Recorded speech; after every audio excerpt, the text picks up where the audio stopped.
देश और दुनिया की तमाम छोटी और बड़ी खबरों के लिए हमारे चैनल को सब्सक्राइब करना न भूलें और बेल का बटन जरूर दबाएं। नमस्कार दोस्तों, स्वागत है आपका देश लाइव में और आपके साथ मैं हूं आशिमा त्यागी। दोस्तों, दुनिया के सबसे ताकतवर देश का राष्ट्रपति एक तरफ सीज फायर का ऐलान करता है और दूसरी तरफ जिस देश का नाम लिया जा रहा है वही देश कह रहा है कि कोई बातचीत ही नहीं चल रही। आप देखिए, दो अलग अलग बयान। तो ऐसे में सवाल यह कि आखिर सच क्या है? क्या वाकई जंग रुकने वाली है या यह सिर्फ एक राजनीतिक नैरेटिव है? आज यही सवाल समझने की कोशिश करेंगे इस चर्चा के माध्यम से, जवाब ढूंढेंगे, पूरा सच जानेंगे। लेकिन उससे पहले आप लोगों से अपील, इंसाफ के आवाज को बुलंद करने के लिए और सच्ची पत्रकारिता के लिए हमारा यानी देश लाइव का सहयोग करें। साथ ही डिस्क्रिप्शन में दिए गए लिंक को ओपन कर ज्वाइन बटन दबाकर आप हमसे यानी देश लाइव से सीधा जुड़ सकते हैं दोस्तों। तो दोस्तों, देश लाइव आपको ऐसे ही सच से रूबरू कराता रहे, उसके लिए ज्यादा से ज्यादा सहयोग की अपील। वापस आज की चर्चा पर लौटते हैं। अमेरिका के राष्ट्रपति डोनाल्ड ट्रंप, इन्होंने हाल ही में एक दावा किया है कि अमेरिका अगले 5 दिनों तक ईरान के पावर प्लांट्स और अन्य अहम इंफ्रास्ट्रक्चर पर हमला नहीं करेगा, क्योंकि ईरान के साथ अच्छी बातचीत चल रही है।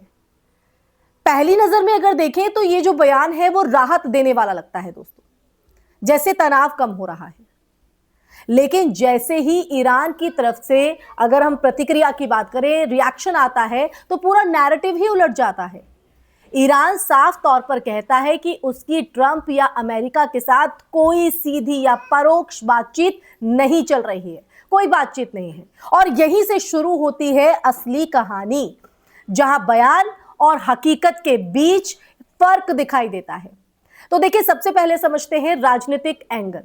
ट्रंप का ये जो बयान है वो सिर्फ एक डिप्लोमेटिक अपडेट नहीं है, बल्कि एक केयरफुली क्राफ्टेड पॉलिटिकल मैसेज भी हो सकता है। अमेरिकी राजनीति में हमेशा से स्ट्रॉन्ग लीडर और पीस मेकर की जो इमेज है वो बहुत अहम रही है दोस्तों। अगर ट्रंप ये दिखा पाते हैं कि उनके नेतृत्व में अमेरिका एक संभावित युद्ध को रोक रहा है, तो ये उनके लिए घरेलू और अंतर्राष्ट्रीय दोनों स्तर पर एक बड़ी जीत की तरह पेश किया जा सकता है। और देखिए, अब बात करते हैं रणनीतिक पहलू की। रणनीतिक पहलू समझ रहे हैं? अमेरिका और ईरान के बीच तनाव अगर हम देखें तो सिर्फ हाल ही की घटना नहीं है, ये आज की घटना नहीं है। ये दशकों पुराना संघर्ष है, जिसमें परमाणु कार्यक्रम, मिडिल ईस्ट में प्रभाव और इजराइल की सुरक्षा जैसे मुद्दे जुड़े हुए हैं। अब ये सुरक्षा जैसे मुद्दे जुड़े हुए हैं और ऐसे में 5 दिनों तक हमला नहीं करेंगे जैसी घोषणा को सीधे सीधे अगर हम देखें तो शांति का संकेत उसे मान लेना जल्दबाजी होगी दोस्तों, क्योंकि ये एक टैक्टिकल पॉज भी हो सकता है, जहां अमेरिका अपने सैन्य और कूटनीतिक विकल्पों को फिर से सेट कर रहा हो। और देखिए, ध्यान देने वाली बात यह है कि अमेरिका की अगर बात करें तो अक्सर ऐसे पॉज का इस्तेमाल वो अंतर्राष्ट्रीय दबाव को कम करने और अपनी रणनीति को मजबूत करने के लिए करता रहा है। यानी ये जो ब्रेक है वो स्थायी शांति का संकेत नहीं, बल्कि एक कैलकुलेटेड मूव भी कहीं ना कहीं हो सकता है। जी हां, कैलकुलेटेड मूव। अब आते हैं सबसे अहम हिस्से पर, इंपॉर्टेंट पॉइंट पर, मनोवैज्ञानिक युद्ध। इंटरनेशनल पॉलिटिक्स में अगर हम देखें परसेप्शन पावर ही होता है, परसेप्शन ही पावर होता है।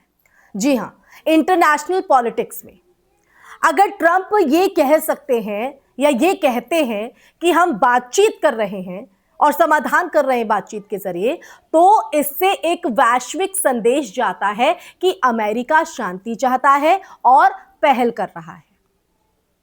वहीं ईरान का बयान इस नैरेटिव को पूरी तरह से चैलेंज करता है, चुनौती देता है और दिखाता भी है कि शायद अमेरिका ग्राउंड रियलिटी से अलग कहानी पेश कर रहा है।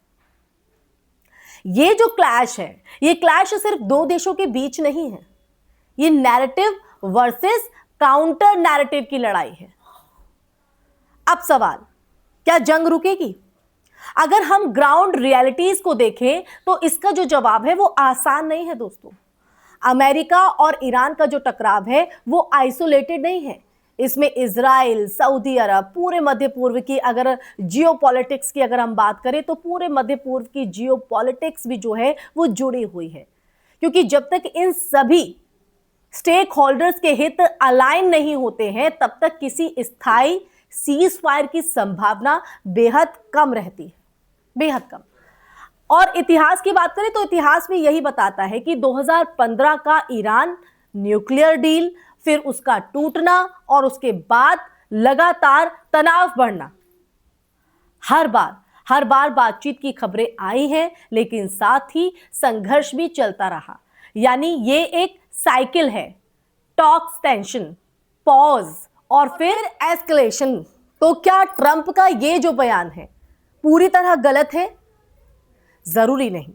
ये संभव है कि कुछ बैक चैनल कम्युनिकेशन चल रही हो सकता है बातचीत चल रही हो जो पब्लिक डोमेन में ना हो, लेकिन ये भी उतना ही संभव है दोस्तों कि ये एक अगर हम देखें, लेकिन ये भी उतना ही संभव है दोस्तों कि ये एक यूनिलेटरल मैसेजिंग हो जिसका मकसद परसेप्शन को कंट्रोल करना है।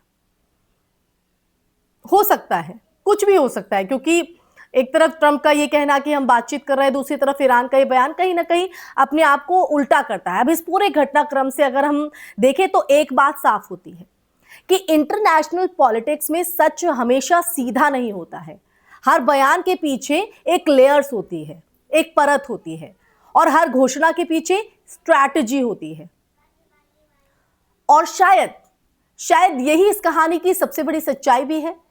ये जंग सिर्फ हथियारों से नहीं लड़ी जा रही है, ये जंग नैरेटिव की है। जी हां, नैरेटिव की है, परसेप्शन की है और उस इन्फ्लुएंस की भी है जिससे दुनिया को ये बताया जाता है कि सच क्या है। और ऐसे में अब असली सवाल ये नहीं कि ट्रंप ने क्या कहा, बल्कि ये है कि आने वाले 5 दिन क्या दिखाते हैं। क्या ये वाकई शांति की शुरुआत है या फिर किसी बड़े टकराव से पहले की एक खामोशी? इसी के साथ इस चर्चा में फिलहाल के लिए बस इतना ही दोस्तों। ये चर्चा आपको कैसी लगी कमेंट सेक्शन में कमेंट करके दीजिएगा अपनी राय। इस वीडियो को ज्यादा से ज्यादा शेयर कीजिएगा, हमारे चैनल देश लाइव को सब्सक्राइब कीजिएगा। फिर हाजिर होंगे ऐसी ही चर्चा लेकर, तब तक के लिए अपना ख्याल रखिए। जय हिंद, जय भारत, नमस्कार।